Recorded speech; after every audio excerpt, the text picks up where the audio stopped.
ফেনীর মাতুভুয়া ব্রিজের পাশ থেকে উদ্ধার করা হয়েছে বস্তা ভর্তি টুকরো টুকরো টাকা। এই ঘটনায় গোটা জনপদে সৃষ্টি হয়েছে ব্যাপক চাঞ্চল্য। সময় গড়ানোর সাথে সাথে রহস্যের জালে জড়িয়ে পড়েছে পুরো ঘটনাটি। বখতিয়ার মুন্নার রিপোর্ট।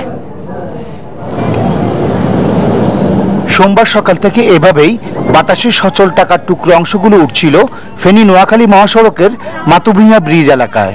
জানাজানি হবার পর মানুষ এসে কুড়োতে থাকে এগুলো। নদীতেও ভাসতে থাকে এমন টুকরো টাকা। 500, 100 ও 50 টাকার নোটের কিছু পরিমাণ টুকরো অংশ নিয়ে এক টোকাই বস্তাটি দাগনমিয়া বাজারে আনে।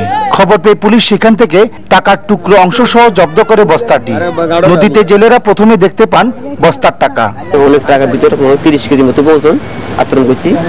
এখান থেকে এখানে পাচিয়ারা ডালছি, এটারে ডালার পরে অনেকে নিচে টাকা একটা মাঝি আছিল, সেখানে ওই মাঝি মানে বস্তার লোকজনরা আনি রেখেছে, দেখাই এটারে সিটি রাখছি।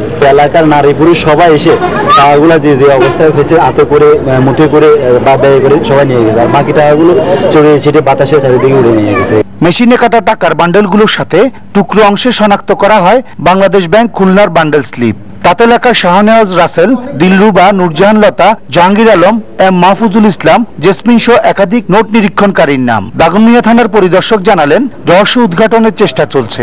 নোটের টুকরো অংশগুলো আমরা জব্দ করেছি। এই বিষয়ে আমাদের থানায় জিডি করা হয়েছে।